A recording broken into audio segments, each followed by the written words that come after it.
Chapter 1. The Twin Verses. All that we are is the result of what we have thought. It is founded on our thoughts. It is made up of our thoughts. If a man speaks or acts with an evil thought, pain follows him as the wheel follows the foot of the ox that draws the carriage. All that we are is the result of what we have thought. It is founded on our thoughts. It is made up of our thoughts. If a man speaks or acts with a pure thought, happiness follows him, like a shadow that never leaves him. He abused me, he beat me, he defeated me, he robbed me. And those who harbor such thoughts, hatred, will never cease. He abused me, he beat me, he defeated me, he robbed me. And those who do not harbor such thoughts, hatred will cease. For hatred does not cease by hatred. At any time, hatred ceases by love. This is an old rule. The world does not know that we must all come to an end here, but those who know it, the carols, cease at once. He who lives looking for pleasures only, his senses uncontrolled, immoderate, and his food idle and weak, Mara, the tempter, will certainly overthrow him, as wind throws down a weak tree. He who lives without looking for pleasures, his senses well controlled, moderate in his food, faithful and strong, him, Mara, will certainly not overthrow, any more than the wind throws down a rocky mountain. He who wishes to put on the yellow dress without having cleansed himself from sin, who disregards also temperance and truth, is unworthy of the yellow dress. But he who has cleansed himself from sin is well grounded in all virtues, and endowed also with the temperance and truth. He is indeed worthy of the yellow dress. They who imagine truth in untruth, and see untruth in truth, never arrive at truth, but follow vain desires. They who know truth in truth, and untruth in untruth, arrive at truth, and follow true desires. As rain breaks through an ill-thatched house, passion will break through on our reflecting minds. As rain does not break through a well-thatched house, passion will not break through a well-reflecting mind. The evil doer mourns at this world, and he mourns at the next. He mourns in both. He mourns and suffers when he sees the evil result of his own work. The virtuous man delights on this world, and he delights on the next. He delights in both. He delights and rejoices when he sees the purity of his own work. The evildoer suffers in this world, and he suffers in the next. He suffers in both. He suffers when he thinks of the evil he has done. He suffers more when going on the evil path. The virtuous man is happy in this world, and he's happy in the next. He's happy in both. He's happy when he thinks of the good he has done. He's still more happy when going on the good path. The thoughtless man, even if he can recite a large portion of the law but is not a doer of it, has no share in the priesthood, but is like a cowherd counting the cows of others. The follower of the law, even if he can recite only a small portion of the law, but having forsaken passion and hatred and foolishness, possesses true knowledge and serenity of mind. He, caring for nothing of this world or that to come, has indeed a share in the priesthood. Chapter 2. O earnestness! Earnestness is the path of immortality, nirvana. Thoughtlessness, the path of death. Those who are in earnest do not die. Those who are thoughtless are dead already. Having understood this clearly, those who are at once and earnestness. Delight in earnestness, and rejoice in the knowledge of the elect. These wise people, meditative, steady, always possessed of strong powers attained in nirvana, the highest happiness.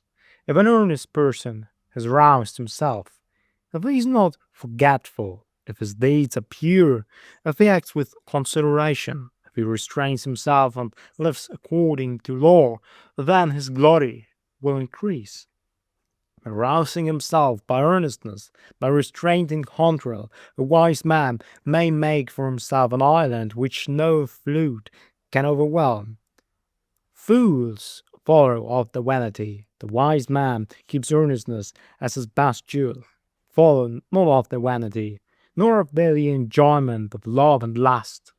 He who is earnest and meditative obtains ample joy. When the learned man drives away vanity by earnestness, he, the wise, climbing the terraced heights of wisdom, looks down upon the fools. Free from sorrow, he looks upon the sorrowing crowd, as one that stands on a mountain looks down upon them that stand upon the plain. Earnest among the thoughtless, awake among the sleepers, the wise man at once is like a racer, leaving behind the hack. By earnestness did Bhagavan Indra rise to the lordship of the gods. People praise earnestness, thoughtlessness is always blamed. The bhikshu, mendicant, who delights in earnestness, who looks with fear or thoughtlessness, moves about like fire, burning all his fetters, small or large. A bhikshu, mendicant, who delights in reflection, who looks with fear and thoughtlessness, cannot fall away from his perfect state. He is close upon nirvana. Chapter 3. Thought. As a fletcher makes straight his arrow, a wise man makes straight his trembling and unsteady thought, which is difficult to guard, difficult to hold back. As a fish taken from his watery home and thrown on the dry ground, all thought trembles all over in order to escape the domination of matter, the tempter. It is good to tame the mind which is difficult to hold in and flighty rushing wherever it listeth. A tamed mind brings happiness. Let a wise man guard his thoughts, for they are difficult to perceive, very artful, and they rush wherever they list. Thoughts well guarded bring happiness. Those who bridle a mind which travels far, moves about alone, is without a body, and hides in the chamber of the heart, will be free from the bonds of Mara, the tempter. If a man's faith is unsteady, if he does not know the true law, if his peace of mind is troubled, his knowledge will never be perfect. If a man's thoughts are not dissipated, if his mind is not perplexed, if he has ceased to think of good or evil, then there is no fear for him while he is watchful, knowing that this body is fragile like a jar, and making his thoughts firm like a fortress. One should attack Mara, the tempter, with the weapon of knowledge. One should watch him when conquered, and should never rest. Before long, alas, this body will lie on the earth, despised without understanding, like useless luck. Whatever a hater may do to a hater, or an enemy to an enemy, a wrongly directed mind will do him greater mischief. Not a mother, not a father will do so much, nor any other relatives. A well-directed mind will do us greater service.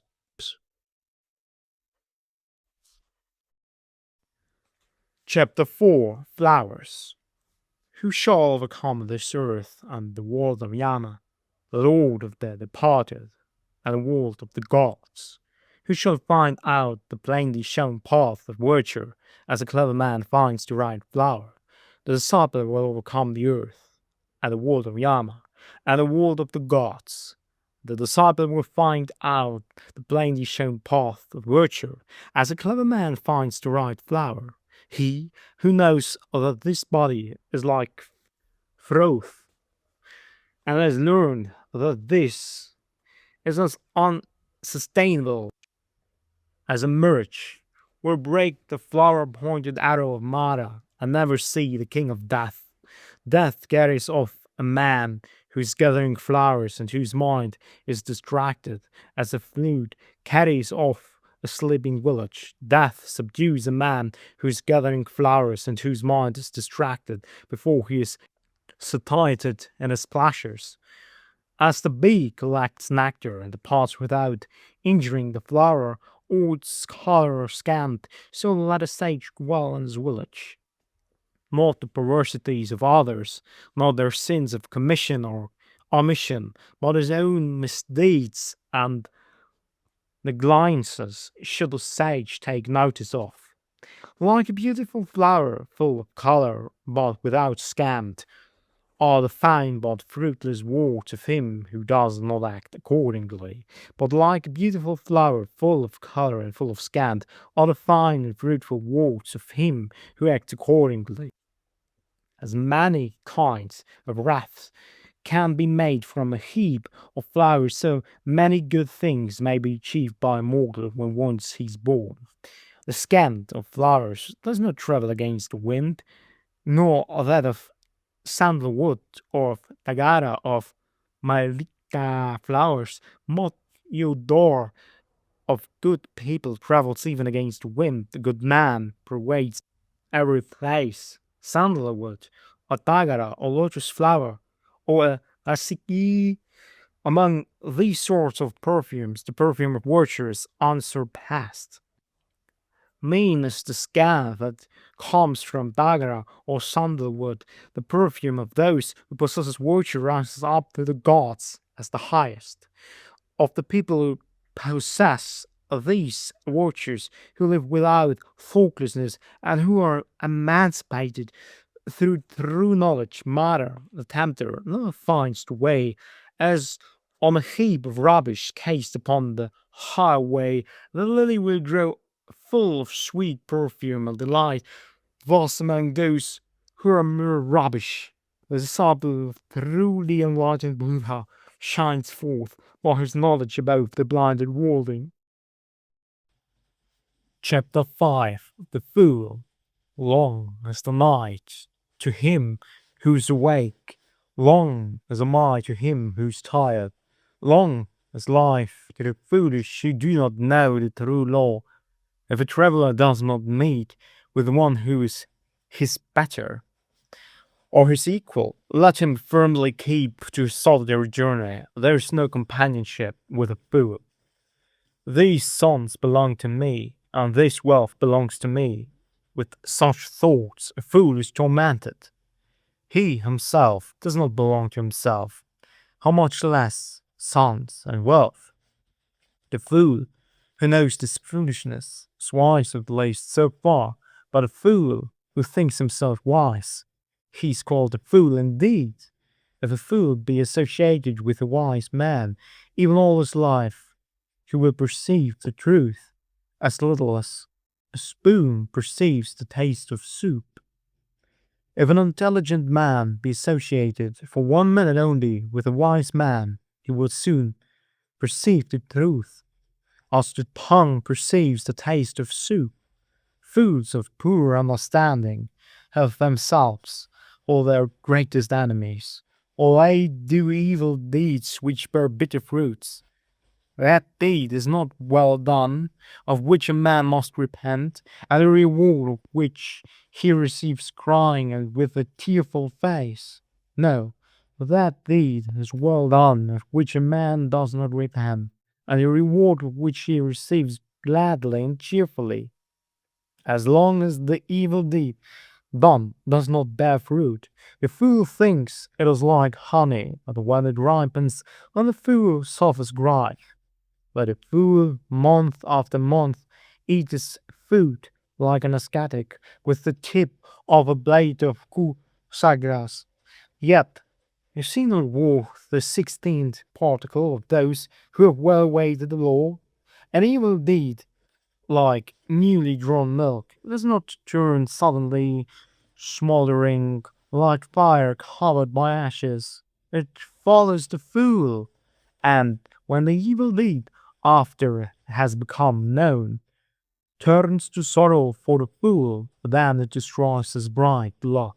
Nay, it leaves his head, but the fool which for false reputation, for predates among the bhikshus, for lordship in the convents, for worship among other people. May both the layman and he who has left the world think that this is done by me. May they be subject to me in everything which is to be done or is not to be done. Thus, as the mind of the fool and his desire and pride increase, one is the road that leads to wealth, another the road that leads to nirvana. If the bhikshu, the disciple of Buddha, has learned this, he will not yearn for honor, he will strive after separation from the world. Chapter 6 The Wise Man. If you see a man who shows you what is to be avoided, who administers, reproves, and is intelligent, follow that wise man, as you would one who tells of hidden treasures. It will be better, not worse for him who follows him. Let him admonish, let him teach, let him forbid what is improper. He will be beloved by the good, by the bad he will be hated. Do not have evildoers for friends, do not have low people for friends. Have virtuous people for friends, have for friends the best of men. He who drinks in the law lives happily with a serene mind. The sage rejoices always in the law, as preached by the elect. Well-makers lead the water wherever they like. Fletchers bend the arrow, carpenters bend the long of wood. Wise people fashion themselves, as a solid rock is not shaken by wind. Wise people falter not amidst blame and praise. Wise people, after they have listened to the laws, become serene, like a deep, smooth, and still lake.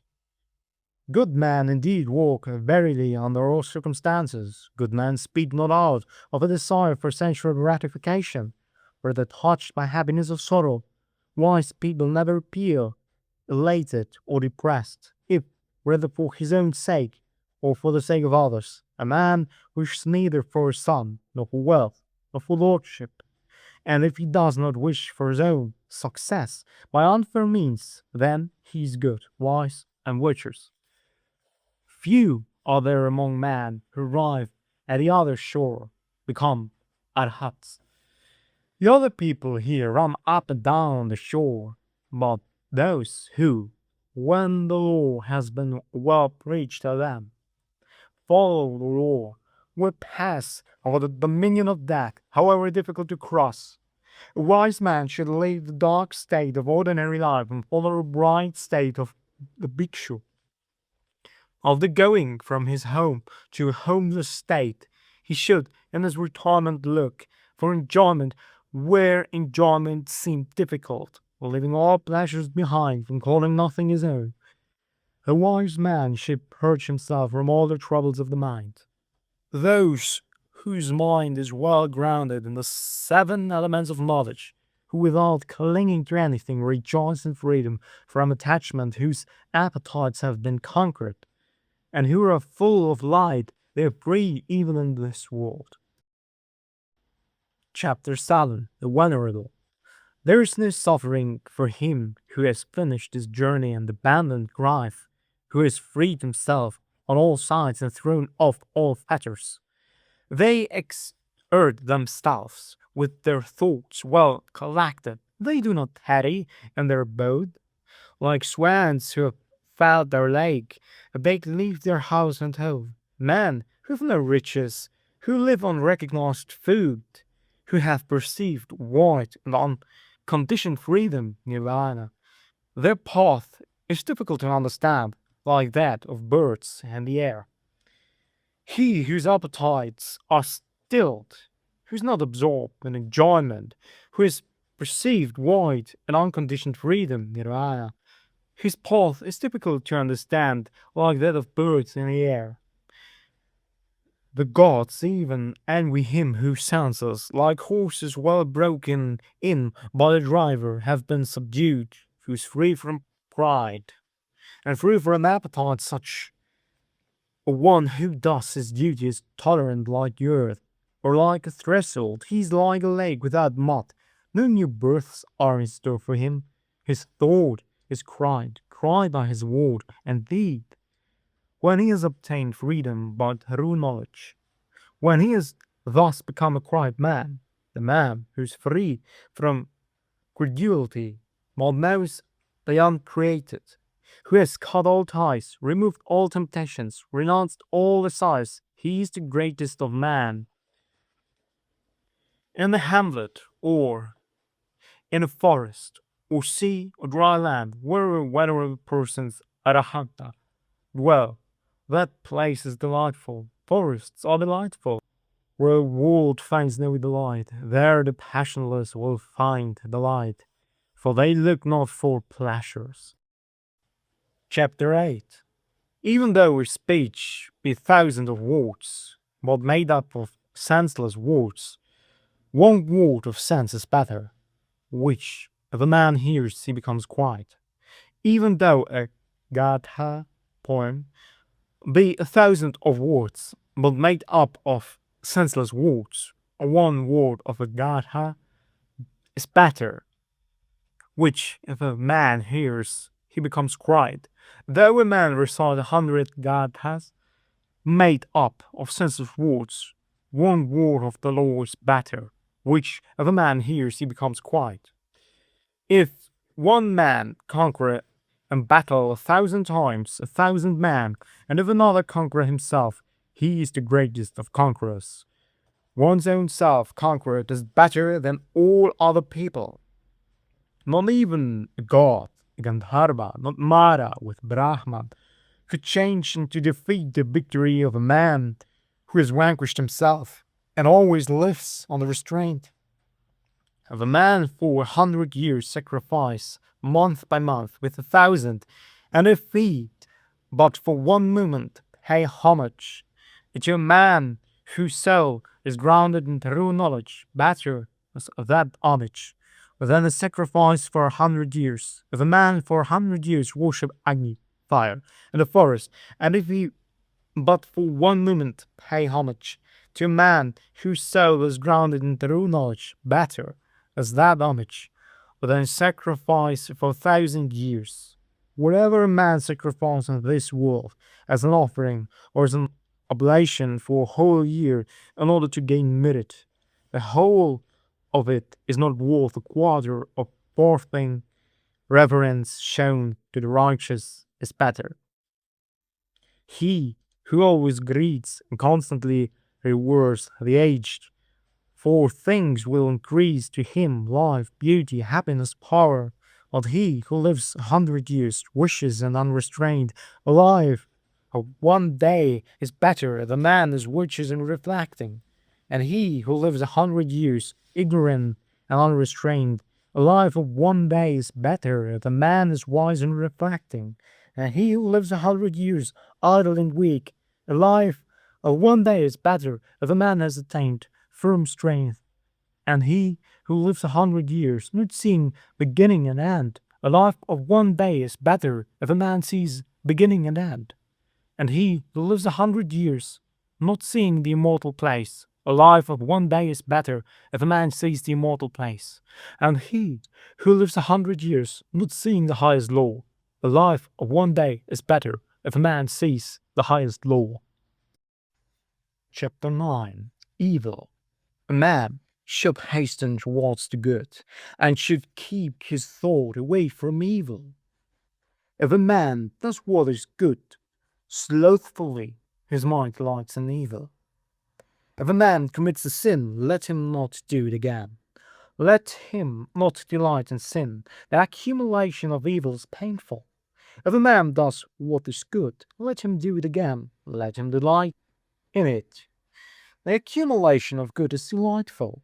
Even an evildoer sees happiness so long as his evil deed does not ripen. But when his evil deed ripens, then does the evildoer see evil. Even a good man sees evil days so long as his good deed does not ripen. But when his good deed ripens, then does the good man see good things. Let no man think lightly of evil, saying in his heart, "It will not come nigh unto me." Even by the falling of water drops, a water pot is filled. The fool becomes full of evil, even if he gather it little by little. Let no man think lightly of good, saying in his heart, "It will not come nigh unto me." Even by the falling of water drops, a water pot is filled. The wise man becomes full of good, even if he gather it little by little. Let man avoid evil deeds, as a merchant, if he has few companions and carries much wealth, avoids a dangerous road, as a man who loves life avoids poison. He who has no wound on his hand may touch poison with his hand. Poison does not affect one who has no wound, nor is there evil for one who does not commit evil. If a man offend a harmless, pure, and innocent person, the evil falls back upon that fool, like dust thrown up against wind. Some people are born again. Evildoers go to hell. Righteous people go to heaven. Those who are free from all worldly desires attain nirvana. Not in the sky, not in the midst of the sea, not if we enter into the clefts of the mountains, is there known a spot in the whole world where death could not overcome the mortal. Chapter 10. Punishment. All men tremble at punishment, all men fear death. Remember that you are like unto them, and do not kill nor cause slaughter. All men tremble at punishment, all men love life. Remember that thou art like unto them, and do not kill nor cause slaughter. He who, seeking his own happiness, punishes or kills beings who also long for happiness, will not find happiness after death. He who, seeking his own happiness, does not punish or kill beings who also long for happiness, will find happiness after death. Do not speak harshly to anyone. Those who are spoken to will answer thee in the same way. Angry speech is painful. Blows for blows will touch thee. If, like a shattered metal plate gong, thou utter nothing, then thou hast reached nirvana. Anger is not known to thee. As a cowherd with his staff drives his cows into the stable, so do age and death drive the life of man. A fool does not know when he commits his evil deeds, while the wicked man burns by his own deeds, as if burned by fire. He who inflicts pain on innocent and harmless persons will soon come to one of these 10 states. He will have cruel suffering, loss, injury of the body, heavy affliction or loss of mind, a misfortune coming from the king, or a fearful accusation, a loss of relations, or destructions of treasures. Lightning fire will burn his houses, and when his body is destroyed, the fool will go to hell. Not nakedness, not plaited hair, not dirt, not fasting or laying on the earth, but rubbing with dust, not sitting motionless, can purify a mortal who has not overcome desires. He who, though dressed in fine appeal, exercises tranquility, is quite subdued, restrained, chaste, and has ceased to find fault with all other beings, he indeed is a Brahmana, an ascetic, Sarana, a friar, Bhikshu. Is there this war any man so restrained by shame that he does not provoke reproof? As a noble horse whip, like a noble horse when touched by a whip.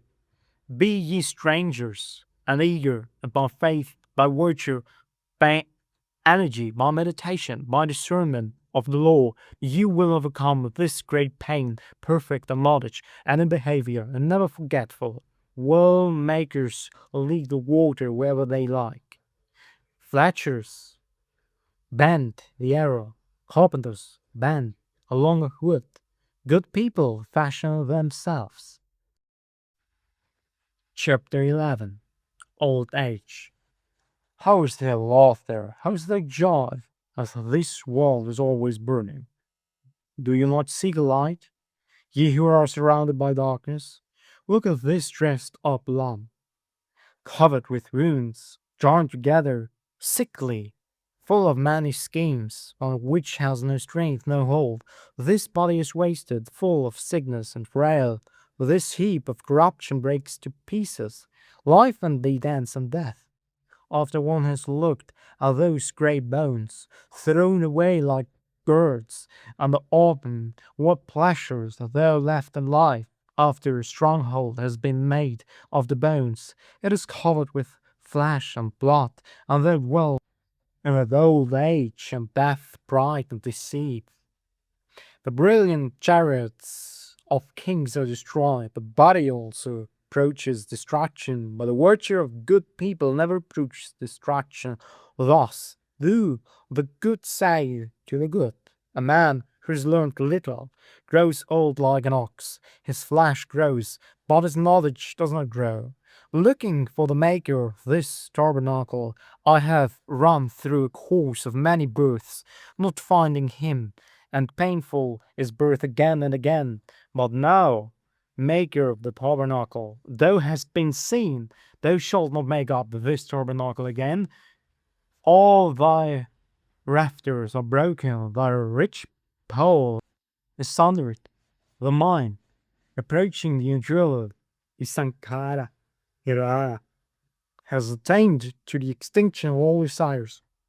Men who have not observed proper discipline have not gained wealth, and the youth perish like old herons in a lake without fish. Men who have not observed proper discipline and have not gained wealth, and the youth lie like broken bows, sighing after the past.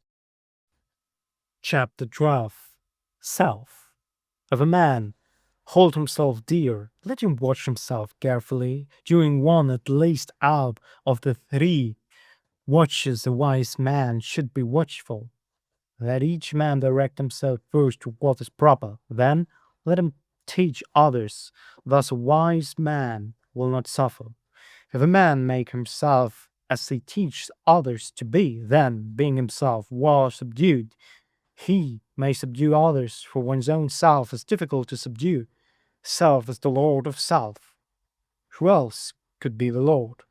With the self well subdued, a man finds a lord such as few can find. The evil done by oneself, self-forgotten, self-breed, crushes the foolish. As a diamond breaks even a precious stone, he whose wickedness is very great brings himself down to that state where his enemy wishes him to be, as a creeper does with the tree which it surrounds.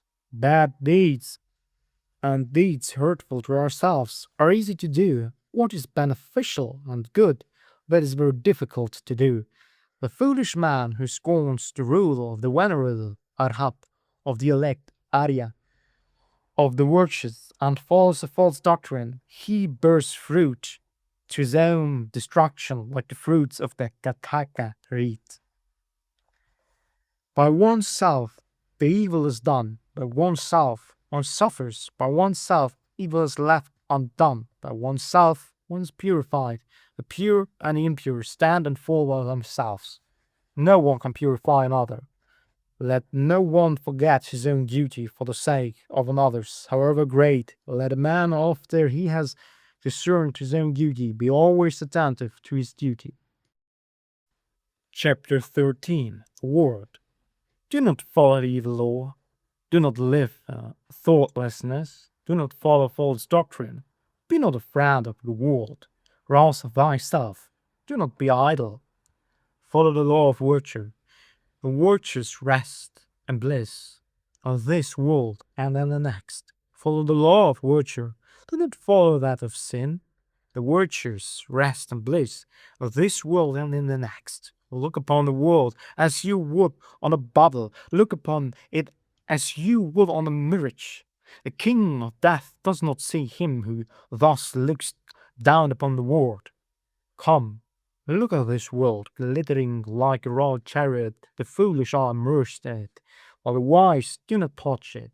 He who formerly was reckless, and afterwards became sober, brightens up this world like the moon when freed from clouds. He whose evil deeds are covered by good deeds brightens up this world like the moon when freed from clouds. This world is dark, few only can see here, a few only go to heaven like birds escaped from a net. The swans go on the path of the sun, they go miraculously through the ether. The wise are let out of this world when they have conquered Mara and his train. If a man has transgressed their own law and speaks lies and scoffs on another world, there is no evil he will not do. The uncharitable do not go to the world of the gods. Fools only do not praise liberality. A wise man rejoices in liberality, and through it becomes blessed in the other world. Better than serenity over the earth, better than going to heaven, better than lordship over all worlds, is the reward of Dhammapada, the first step in holiness. Chapter 14. The Buddha, the Awakened.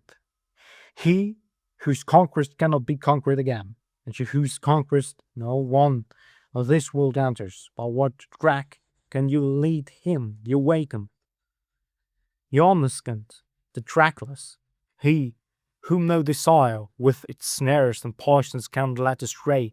By what track can you lead him, the awakened, the omniscient, the trackless? Even the gods envy those who are awakened and not forgetful, who are given to meditation, who are wise and who delight in the repose of retirement from the world. Difficult to obtain is the conception of man, difficult is the life of mortals, difficult is the hearing of the true law, difficult is the birth of the awakened, the attainment of Buddhahood. Not to commit any sin, to do good, and to purify one's mind. That is the teaching of all the awakened. The awakened call patience, the highest penance, long suffering, the highest nirvana.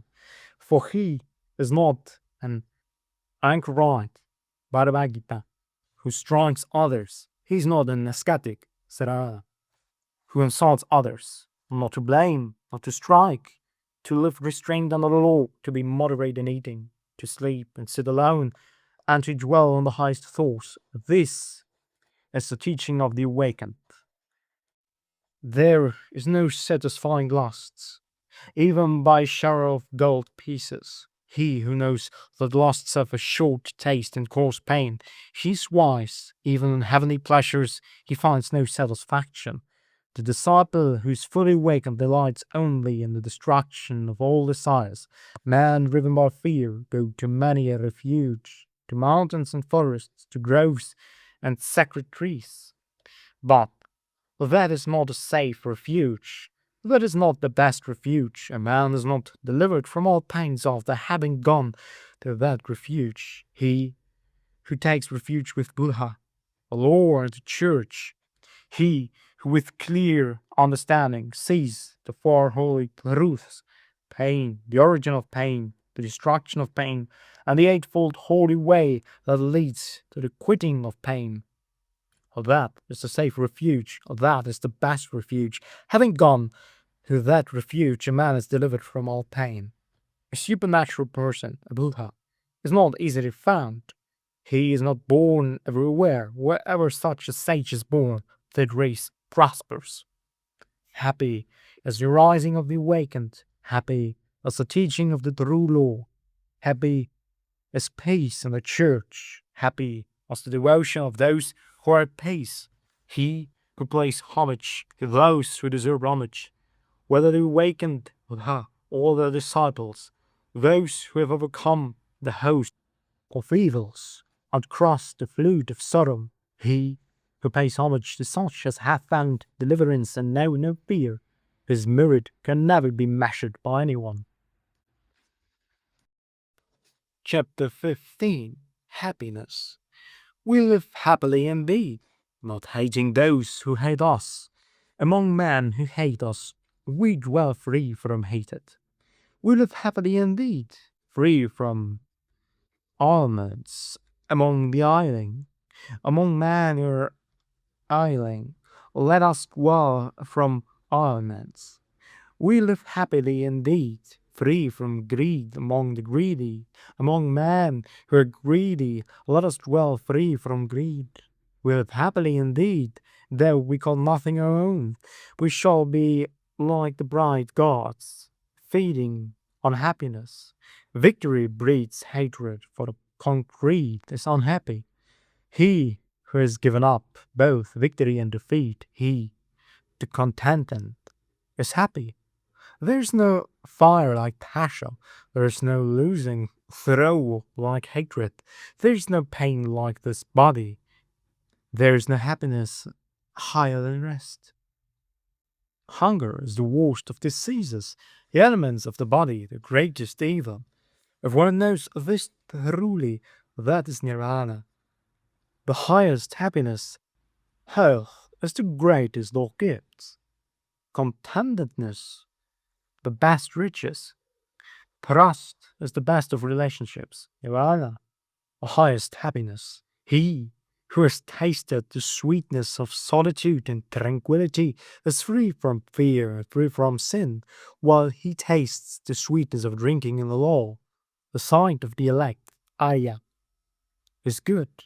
To live with them is always happiness.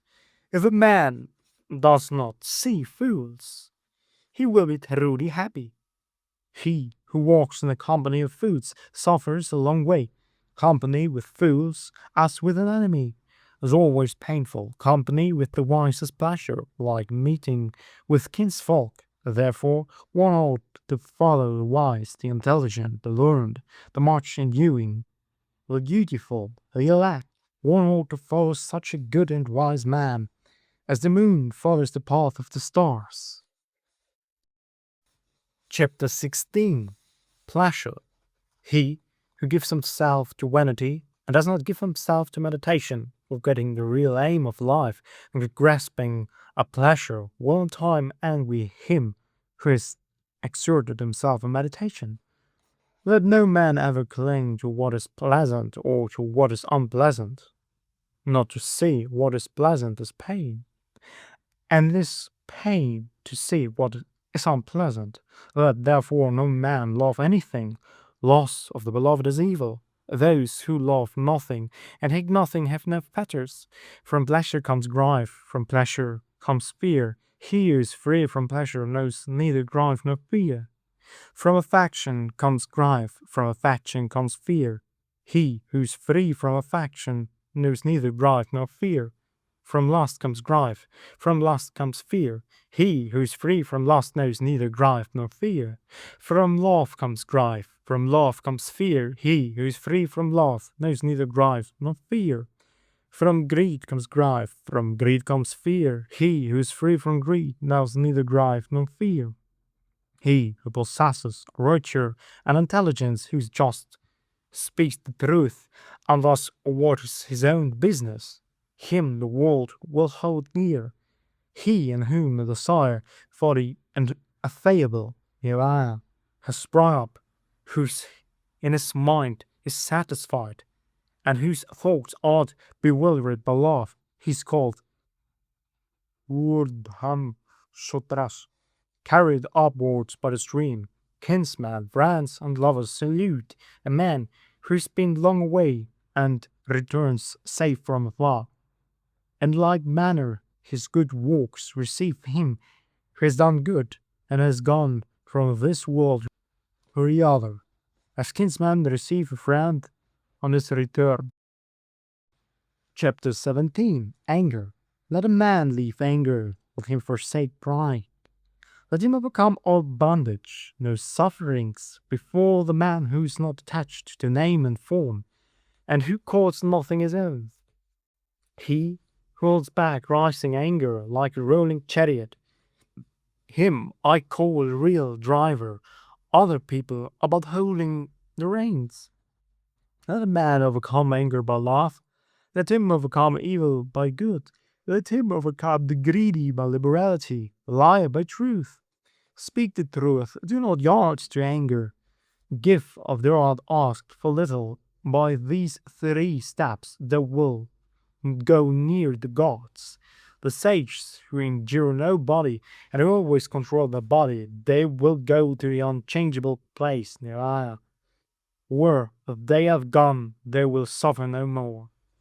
Those who are watchful, who study day and night, and who strive after Nirvana, their passions will overcome to an end. This is an old saying, O Atula. This is not as if of today. They blame him who sits silent. They blame him who speaks much. They also blame him who says little. There is no one on earth who is not blamed.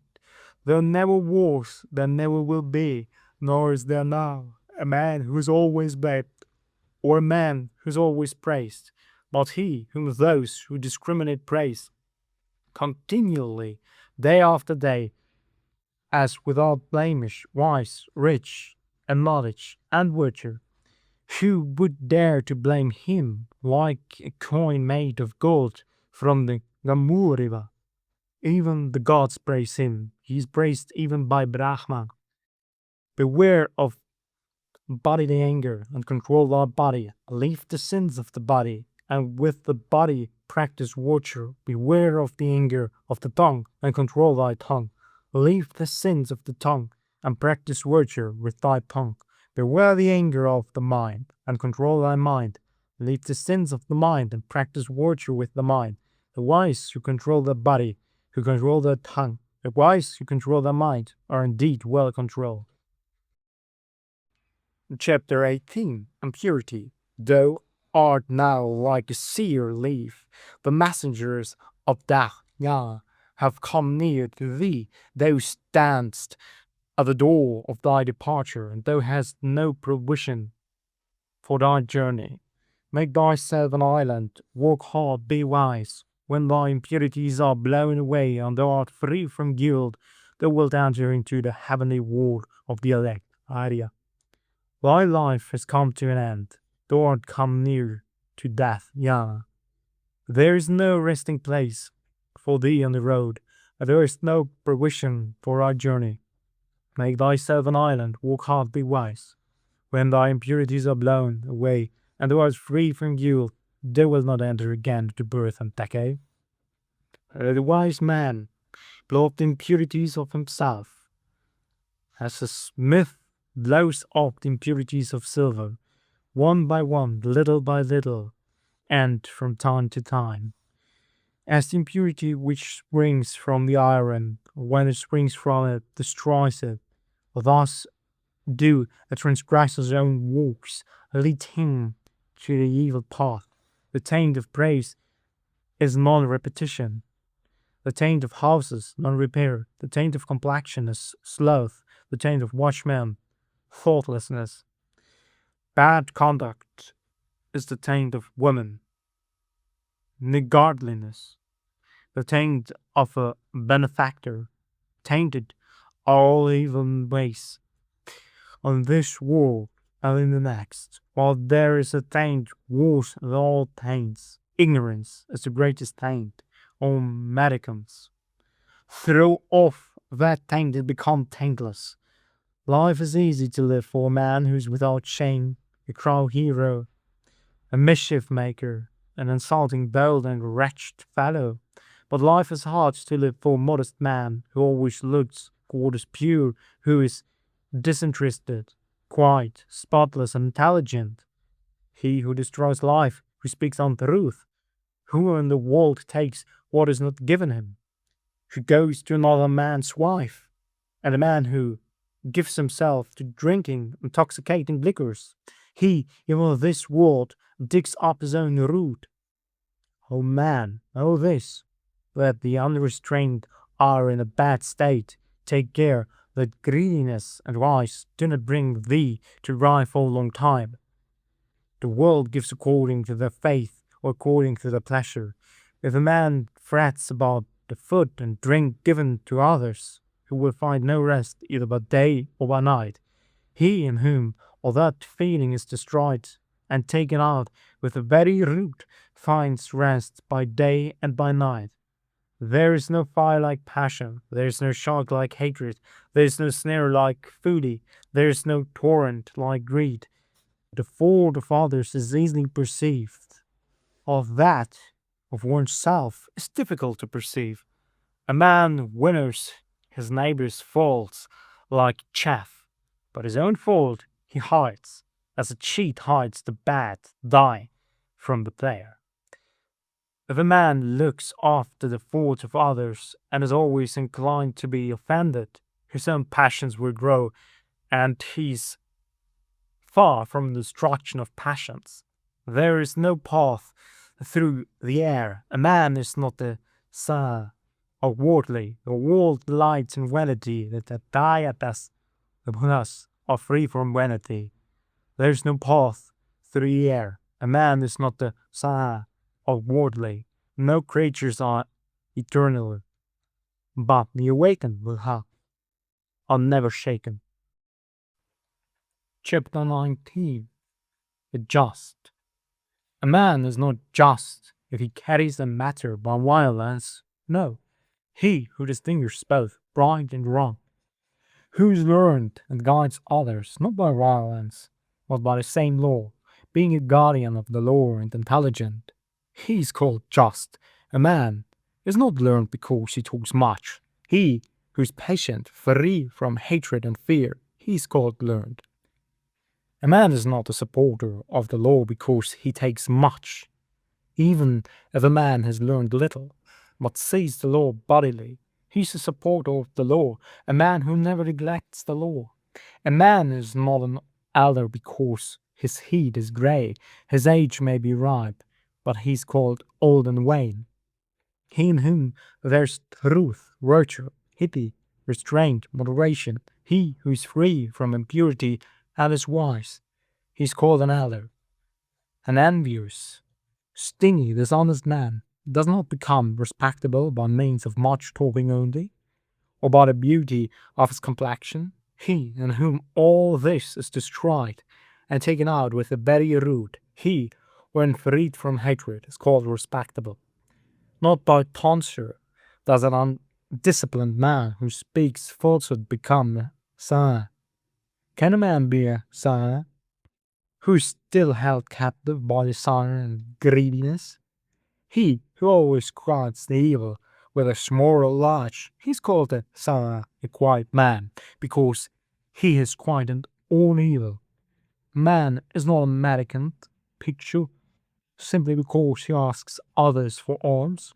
He who adopts the whole law is a bishop, not he who only begs. He who is above good and evil, who is chaste, who with care passes through the world, he indeed is called a bhikshu. A man is not a muni because he observes silence if he is foolish and ignorant, but a wise man, as with the balance chooses the good and avoids evil, he is a muni, and is a muni thereby. He who on this world weighs both sides is called a muni. A man is not an idea because he endures living creatures, because he has pity on all living creatures. Therefore is a man called an idea. Not only by discipline and woes, not only by much learning, but by entering into a trance, not by sleeping alone, do I earn the happiness of release, which no worldling can know. O Bhikshu, he who has obtained the extinction of desires has obtained confidence. Chapter 20. The Way. The best of ways is the eightfold, the best of truths, the four words, the best of virtues, passionlessness, the best of man, he who has eyes to see. This is the way, there is no other that leads to the purifying of intelligence. On this path, This is the confusion of Mara, of Tanto. If you go on this way, you will make an end of pain. The way preached by me when I understood the removal of the thorns in the flesh. You yourself must make an effort, that the Tathagatas with us are only preachers. The thoughtful who enter the way are freed from the bondage of Mara. All created things perish.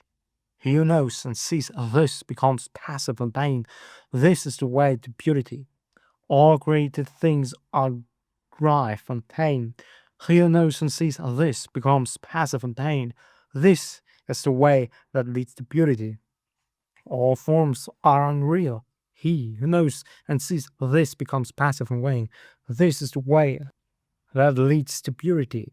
He who does not rouse himself when it is time to rise, who, though young and strong, is full of sloth, whose will and thought are weak, that lazy and idle man never finds the way to knowledge. Watching his speech or restraining the mind, let a man never commit any wrong with his body. Let a man but keep these three roads of action clear, and he will achieve the way which is taught by the wise. Where zeal knowledge is gained, or through lack of zeal knowledge is lost, let a man who knows this double path and gain, and thus place himself that knowledge may grow, cut down the whole forest of desires, not a tree only. Danger comes out of a forest of desires when you cut down both the forest of desires and its undergrowth. Then, ikshus, you will be rid of the forest and of desires. So long as the desire of man towards woman, even the smallest, is not destroyed, so long as his mind in bondage, as the calf that drinks milk, is to its mother, cut out the love of self, like an autumn lotus. With thy hand, cherish the road of peace. Your eye has been shown by Sugata. Buddha. Here I shall dwell in the rain, here in winter and summer. Thus the fool meditates and does not think of death. Death comes and carries off that man honored for his children, and flocks his mind distracted, as the flute carries off a sleeping village. Sons are no help, nor father, nor relations. There is no help from kinsfolk for one whom death has seized. Wise and well-behaved man who knows the meaning of this should quickly clear a way that leads to Nirvana. Chapter 21. Miscellaneous. If by leaving a small pleasure one sees a great pleasure, let a wise man leave the small pleasure and look to the great. He who by causing pain to others wishes to obtain pleasure for himself, he, entangled in the bonds of hatred, will never be freed from hatred. What ought to be done is neglected. What ought not to be done is done. The size of unruly, thoughtless people are always increasing, but they whose whole watchfulness is always directed to their body, who do not follow what ought not to be done, and who steadfastly do what ought to be done, the desires of such watchful and wise people will come to an end. The true Brahmana goes scatheless, although he have killed father and mother, and two valiant kings, though he has destroyed the kingdom with all its subjects. The true Brahmana goes scatheless, though he have killed father and mother, and two holy kings, and an eminent man besides. The disciples of Gautama Buddha are always well awake, and their thoughts, day and night, are always set on Buddha. The disciples of Gautama are always well awake, and their thoughts, day and night, are always set on the Lord. The disciples of Gautama are always well awake, and their thoughts, day and night, are always set on the church. The disciples of Gautama are always well awake, and their thoughts, day and night, are always set on their body. The disciples of Gautama are always well awake, and their mind, day and night, always delights in compassion. The disciples of Gautama are always well awake, and their mind, day and night, always delights in meditation. It is hard to leave the world to become a friar. It is hard to enjoy the world. Hard is the monastery. Painful are the houses. Painful it is to dwell with equals, to share everything in common, and be itinerant mendicant is tasked with pain. Therefore, let no man be an itinerant mendicant, and he will not be beset with pain. A man full of faith, if endowed with virtue and glory, is respected whatever place he may choose. Good people shine from afar, like snowy mountains. Bad people are not seen, like arrows shot by night. Sitting alone, lying down alone, walking alone, without ceasing and alone, subduing himself, let a man be happy near the edge of the forest. Chapter 22. The downward course. He who says what is not goes to hell. He also who, having done a thing, says, I have not done it. After death both are equal. We are man with evil deeds in the next world. Many men whose shoulders are covered with the yellow garb are ill-conditioned and unrestrained. Such evil-doers by their evil deeds go to hell. Better it would be to swallow a heated iron ball like flaring fire, that the bad unrestrained fellow should life on the charity of the lad. Four things does a reckless man gain: wits, the neighbor's wife, the merit, an uncomfortable bed; thirdly, punishment; and lastly, hell. There is the merit, and the evil way to hell. There is the short pleasure of the frightened in the arms of the frightened. And the king imposes heavy punishment, therefore let no man think of his neighbor's wife. As a grass blade, if badly grasped, cuts the arm.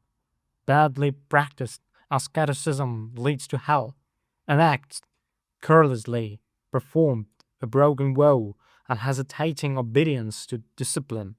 Brahma Karyam. All these bring no great reward. If anything is to be done, let a man do it. Let him attack it vigorously. A careless pilgrim only scatters the dust of his passion more widely. An evil deed is better left undone, for man repents of it afterwards. A good deed is better done for having done it. One does not repent, like a well-guarded frontier fort, with defences within and without, so let a man guard himself. Not a movement should escape, for they who allow the right movement to pass suffer pain when they are in hell. They who are ashamed of what they ought not to be ashamed of, and are not ashamed of what they ought to be ashamed of, such men embracing false doctrines, enter the evil path. They who fear when they ought not to fear, and fear not when they ought to fear, such men embracing false doctrines, enter the evil path. They who see sin where there is no sin, and see no sin where there is sin, such men embracing false doctrines, enter the evil path. They who see sin where there is sin, and no sin where there is no sin, such men embracing the true doctrine, enter the good path. Chapter 23. The Elephant. Silently I endured abuse as the elephant and better endures the arrows sent from the bow, for the world is ill-natured.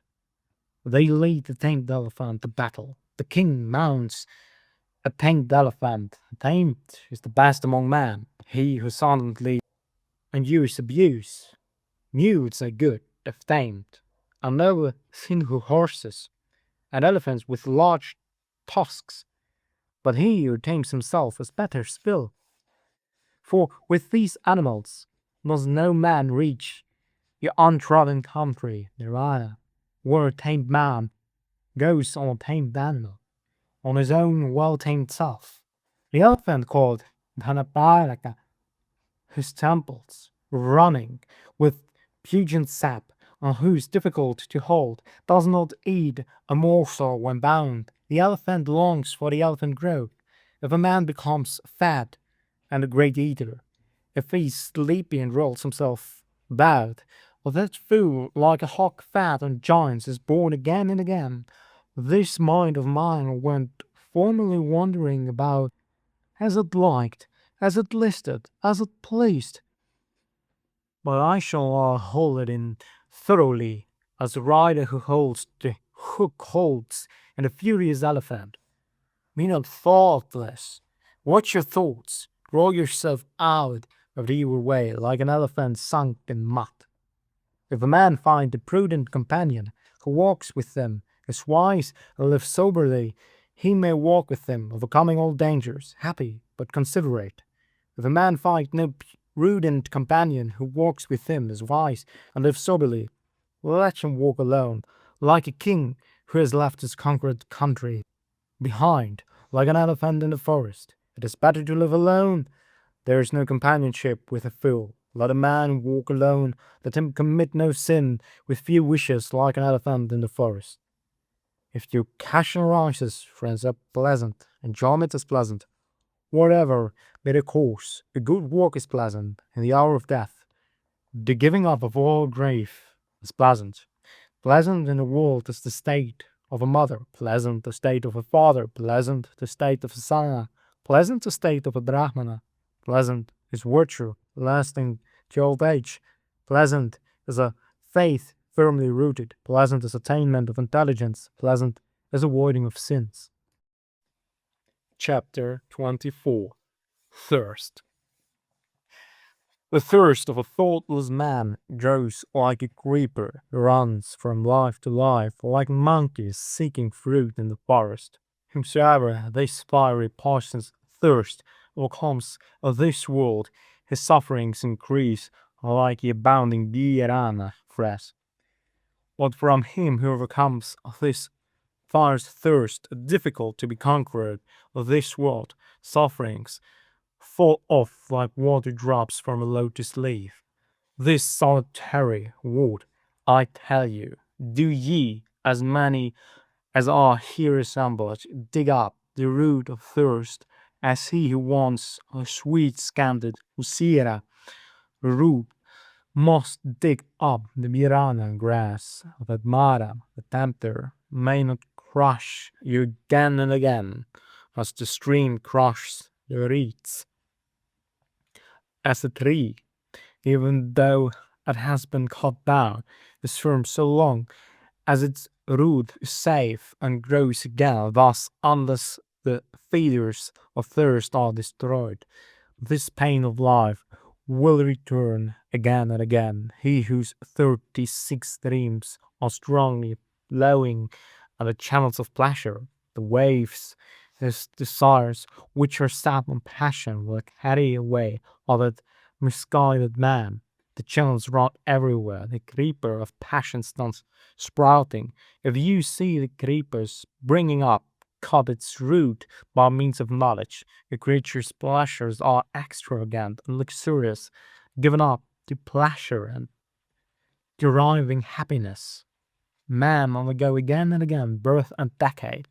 Beset with lust, men run about like a snared hare, held in fetters and bonds. They undergo pain for a long time, again and again. Beset with lust, men run about like a snared hare. Let therefore the mendicant drive out thirst by striving after passionlessness for himself. He who, having got rid of the forest of lust, after having reached nirvana, gives himself over to forest life, to lust, and who, when free from the forest, from lust, runs to the forest, to lust. Look at the man, though free he runs into bondage.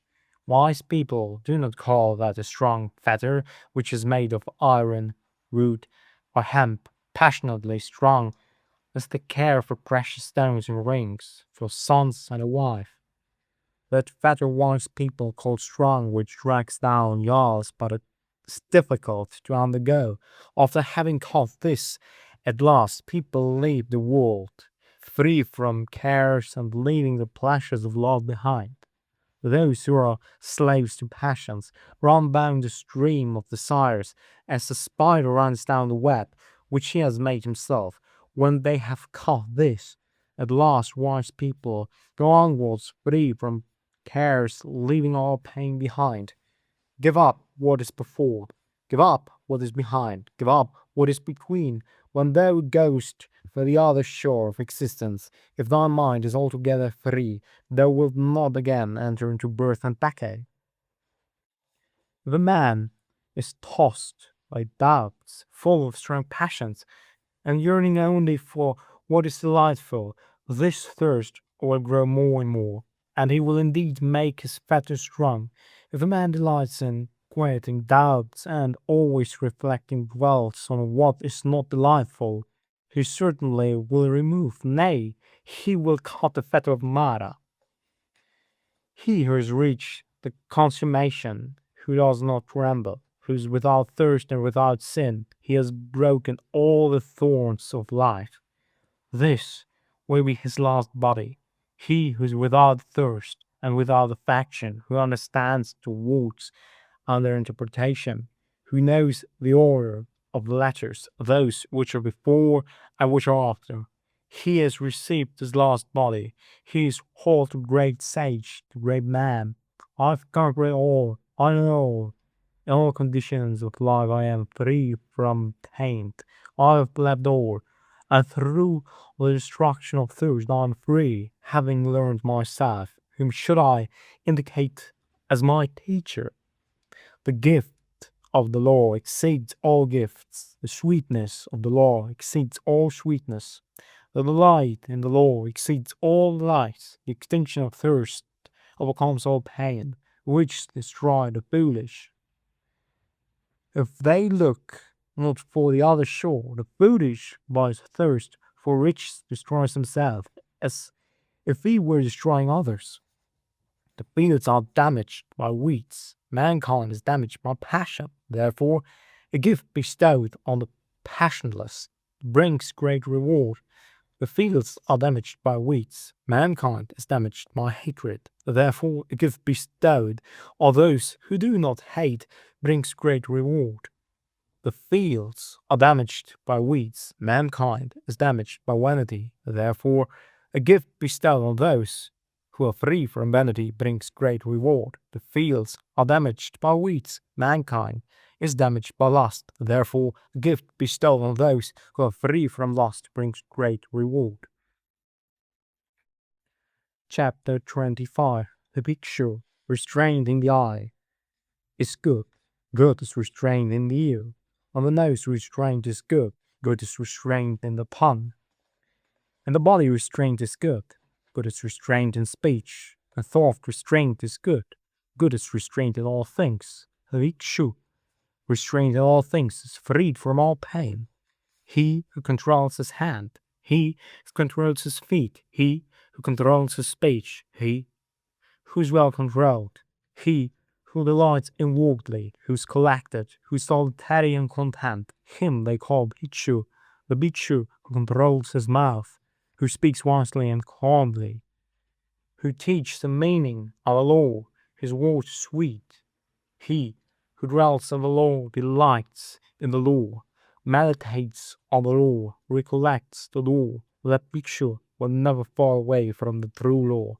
Let him not despise what he has received, nor ever envy others. A mendicant who envies others does not obtain peace of mind. A bhikshu who, though he receives little, must not despise what he has received.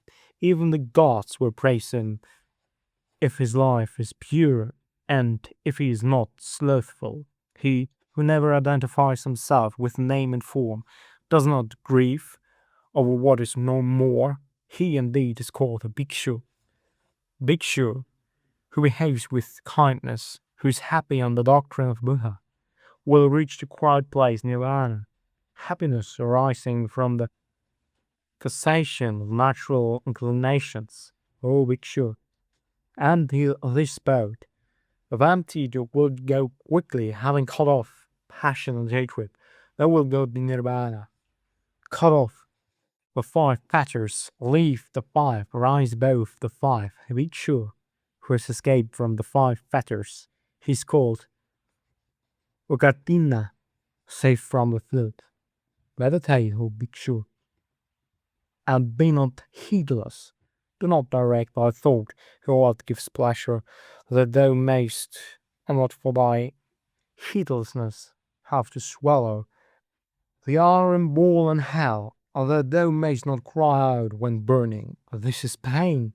Without knowledge, there is no meditation. Without meditation, there is no knowledge. He who has knowledge and meditation is near unto Nirvana. A bhikshu who has entered his empty house and whose mind is tranquil feels more than human light when he sees the law clearly. As soon as he has considered the origin and destruction of the elements of the body, he finds happiness and joy which belong to those who know the immortal Nirvana. And this is the beginning here for wise bhikshu. Watchfulness over the senses, contentedness, restraint on the law, keep noble friends whose life is pure and who are not slothful. Let him live in charity, let him be perfect in his duties. Then in the fullness of delight he will make an end of suffering. As the Vasika plant shuts its withered flowers, man should shed passion and hatred. O ye bhikshus, the bhikshu whose body and tongue and mind are quieted, who's collected and has rejected the baits of the world, he's called quiet. Rouse thyself by thyself, examine thyself by thyself, thus self-protected and attentive wilt thou live happily, O bhikshu.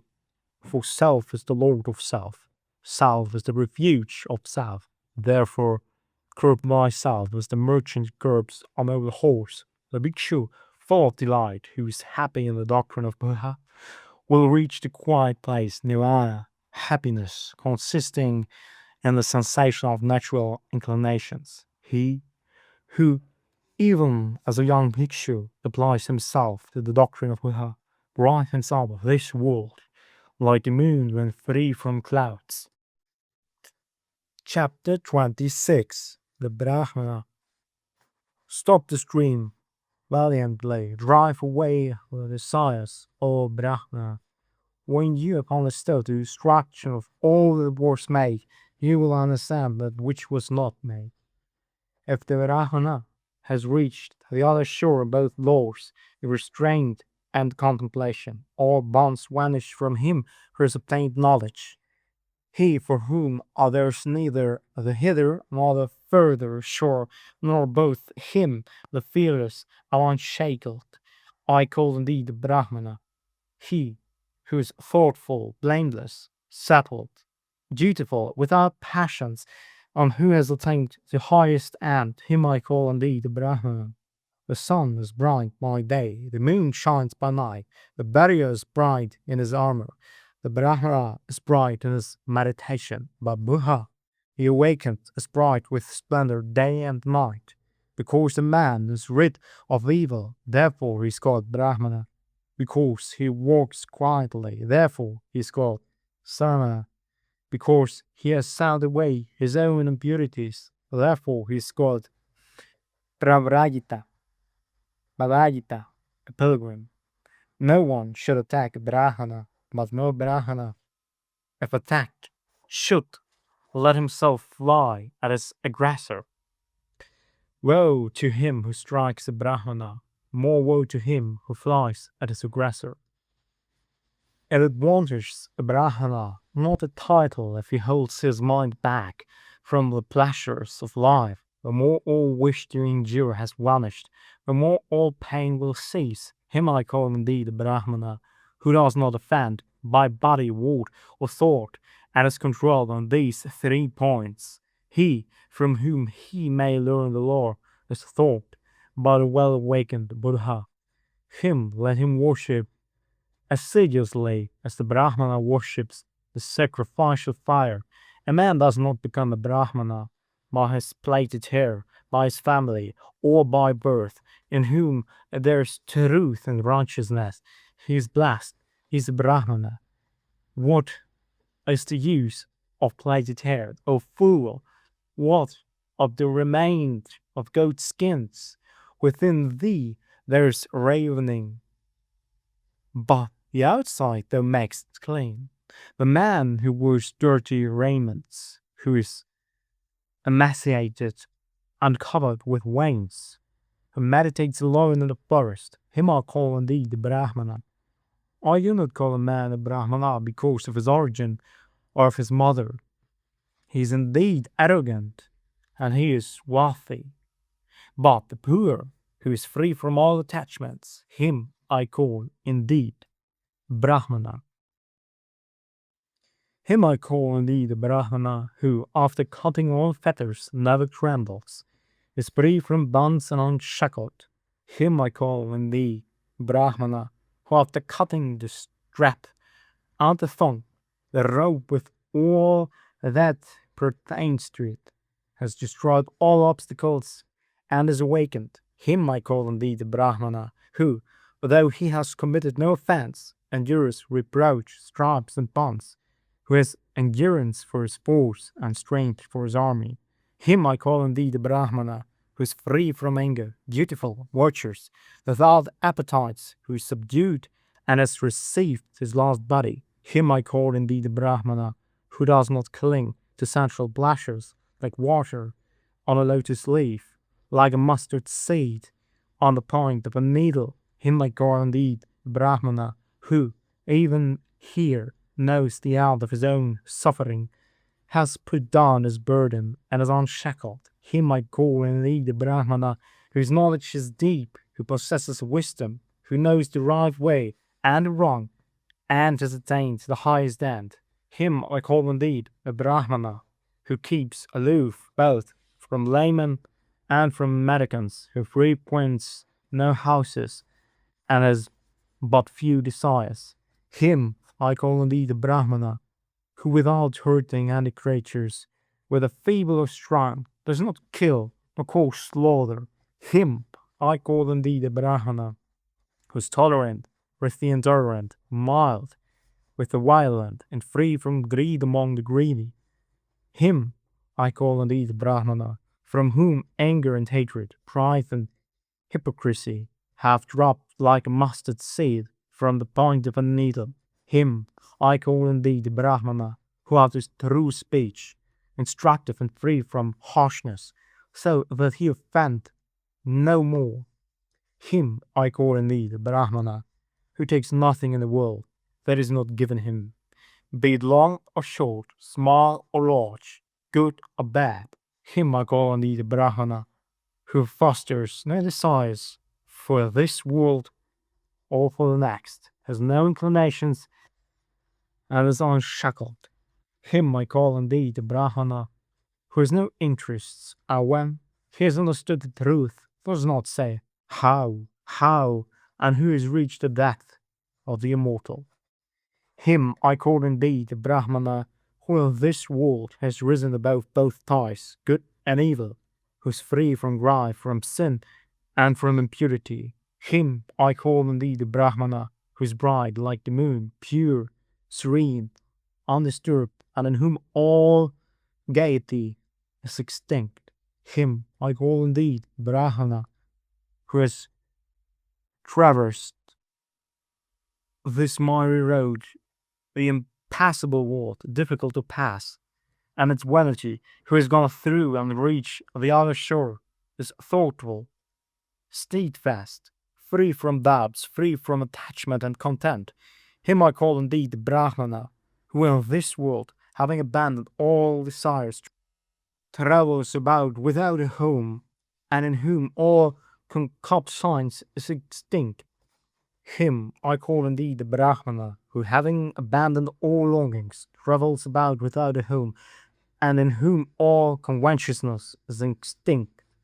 Him I call indeed the Brahmana, who, after living our bondage to man, has risen above all bondage to the gods, and is free from all and every bondage. Him I call indeed the Brahmana, who has left what gives pleasure and what gives pain, who is cold and free from all germs, of renewed life, the hero who has conquered all the worlds. Him I call indeed the Brahmana, who knows the destruction of the return of beings everywhere, who is free from bondage, well-faring Sugata, and awakened Buddha. Him I call indeed Brahmana, whose path the gods do not know, nor spirits and dharvas, nor man, whose passions are extinct, and who is an arhat.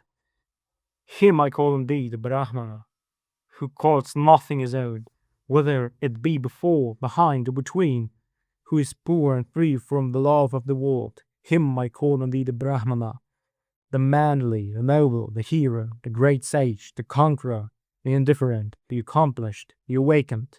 Him I call indeed the Brahmana, who knows his former abodes, who sees heaven and hell, has reached the end of births, is perfect in knowledge, a sage, on whose perfections are all perfect.